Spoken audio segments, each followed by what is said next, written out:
Tout le bazar vous propose ce soir un documentaire exceptionnel sur la piste de Yubin de Jean-Christophe Yu.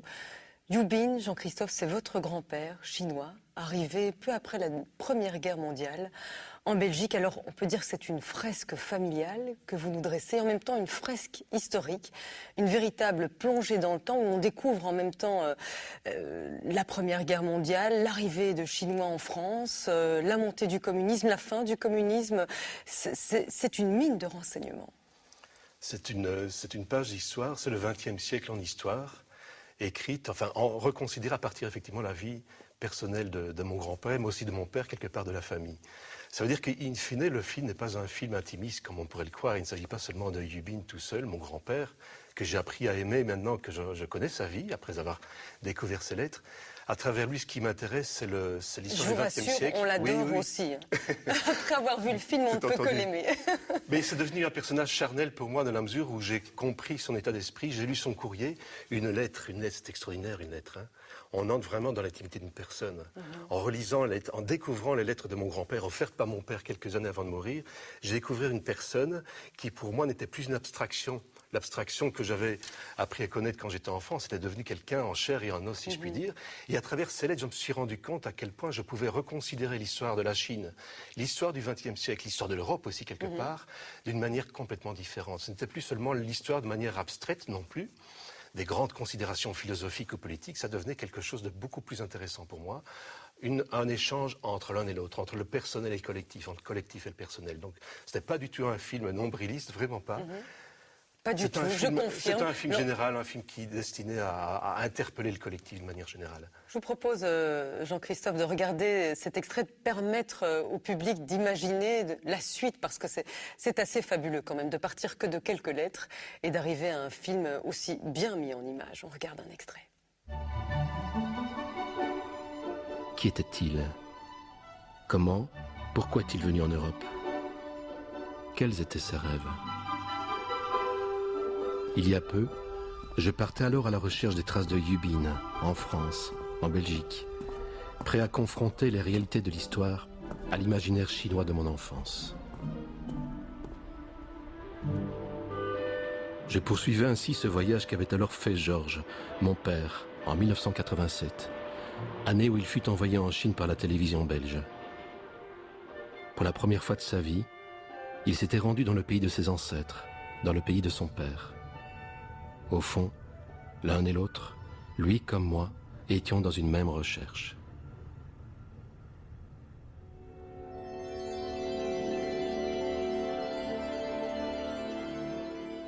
Une des choses qui m'a le plus frappé, moi, c'est justement tout ce qu'on ne sait pas très bien, de l'arrivée de ces Chinois en Europe au début du XXe, avec l'interaction par exemple de l'Église catholique qui tente de récupérer des Chinois qui sont maltraités par ailleurs, qui sont victimes de racisme, qui sont payés la moitié du salaire des Français dans les usines. Enfin, on a oublié tout ça. On ne sait plus grand-chose de manière générale. S'agissant de l'histoire, on oublie beaucoup de choses. Oui, effectivement, à l'époque, l'Église est très inquiète de la montée des mouvements révolutionnaires, non seulement en Chine, mais aussi en Europe, où les partis communistes sont en pleine ascension, et mandate notamment le père Leb de s'occuper des jeunes Chinois pour éviter que trop de jeunes Chinois se laissent prendre, soit par les mouvements anarchistes, socialisants ou surtout communisants, ce qui est la pire des choses pour l'Église. Et le père Leb, dans ce cadre-là, accomplit son devoir, accomplit sa mission d'homme d'Église et s'occupe notamment de mon grand-père qui finit par s'en émanciper, mais pour des raisons plus ou moins Oui, il est sympa, le père Leb, mais quand même, il envoie votre grand-père dans les écoles secondaires, et il met un adulte avec des adolescents, enfants, simplement pour pouvoir mieux le contrôler, en fait. Tout à fait. Donc, c'est un peu dégueulasse, quand même. Ben, il jouait son rôle. Mais en l'occurrence, moi qui ne suis pas du tout un homme d'église, qui suis plutôt de l'autre bord, en liaison les lettres du père Leb, l'échange qu'il a eu avec mon grand-père, j'ai senti un homme parfaitement sincère, parfaitement honnête avec lui-même. Il aimait sincèrement les Chinois. Il a pris un nom chinois, d'ailleurs. Il s'appelait Lei Mingwan, c'est-à-dire le tonnerre qui sent au loin. Donc ça doit être quelqu'un très éloigné de mon bord politique.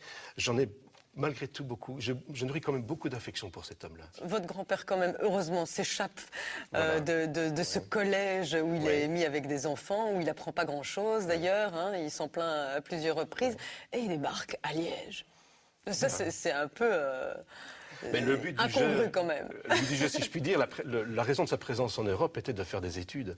Quand beaucoup de jeunes Chinois envoyaient en Europe à l'époque, il y avait notamment aussi des sommités plus tard comme Chou Enlai et Deng Xiaoping. Il était question d'envoyer donc des jeunes Chinois en Europe pour faire des études et revenir en Chine pour participer à la reconstruction nationale, à l'indépendance nationale de la Chine. Et mon grand-père a fait partie du lot.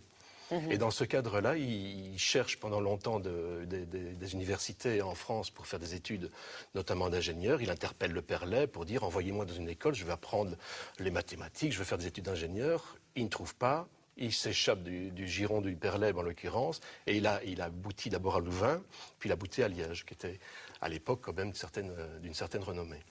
Et là, il y fait sa vie. Et puis c'est un homme aussi, et donc il tombe amoureux. Voilà, il tombe amoureux d'une servante flamande, petite servante flamande, qui travaillait à Liège, ma grand-mère.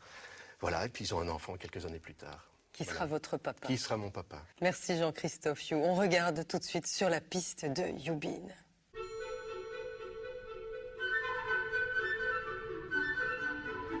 Ce jour-là, je venais d'avoir 10 ans et je revenais de l'école avec ma sœur Véronique.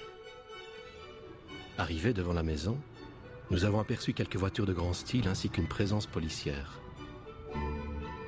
En poussant la porte de la rue qui donnait directement dans le salon, nous avons été très surpris.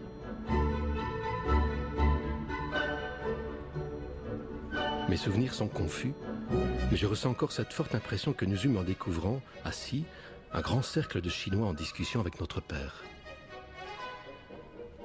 Les Chinois présents dans la maison familiale, c'était une délégation officielle menée par le tout premier ambassadeur de la République populaire de Chine en Belgique, son Excellence l'ambassadeur Lilian Bi. Après une visite d'État menée auprès du bourgmestre et des autorités de la ville de Liège, après une réception arrosée au champagne et un dîner au restaurant Le Vieux Liège, celui-ci avait tenu à mener une visite plus intime dans notre maison familiale. La première chose que fit l'ambassadeur en arrivant chez nous fut de demander où étaient les toilettes et de monter 4 à 4 les escaliers pour se soulager. Après être descendu, entouré de son équipe, il tint une réunion avec mon père à qui il offrit un cadeau, le livret d'un opéra révolutionnaire sur lequel il fit une dédicace. C'était un lundi, le lundi 23 octobre 1972 très exactement. I now give the floor to the chairman of the delegation of the People's Republic of China, His Excellency Mr. Chiao Kuan-hua. Un an auparavant, la Chine, la grande Chine populaire, avait été enfin admise dans le concert des nations et avait intégré l'ONU. Près d'1 milliard d'êtres humains ne pouvaient rester officiellement ignorés plus longtemps du reste du monde. Et pourtant, il a fallu plus de 20 ans pour que les Nations Unies reconnaissent l'absurdité de cette fiction qui faisait siéger au nombre des 4 grands la province chinoise insulaire de Formose et qui déniait à l'immense Chine continentale son droit à une juste représentation. Et quelques mois plus tard, l'ambassadeur de Chine ainsi que sa suite étaient reçus par le roi, invités par le bourgmestre de Liège, puis débarqués chez nous. C'est à peu près au même moment que je pris réellement conscience de mes racines chinoises et je me souviens, à l'école, avoir montré à mes condisciples, avec fierté, une grande carte de Chine que je venais de réaliser de mes propres mains. Cependant, à cette date, ni mon père ni personne en Belgique ne savait alors ce qu'était devenu son propre père et ce qu'avait bien pu se passer en Chine quelques années plus tôt. J'ai donc grandi sans rien connaître de mon grand-père, auteur en partie de mon existence en Belgique. Des lettres, les siennes, redécouvertes il y a peu, quelques photographies, quelques vagues souvenirs de mon propre père. Mais rien de suffisamment clair pour révéler son visage de la brume. Qui était-il? Comment? Pourquoi est-il venu en Europe? Quels étaient ses rêves? Il y a peu, je partais alors à la recherche des traces de Yubin, en France, en Belgique, prêt à confronter les réalités de l'histoire à l'imaginaire chinois de mon enfance.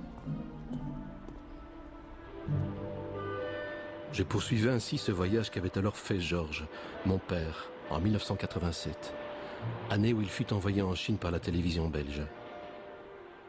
Pour la première fois de sa vie, il s'était rendu dans le pays de ses ancêtres, dans le pays de son père. Au fond, l'un et l'autre, lui comme moi, étions dans une même recherche.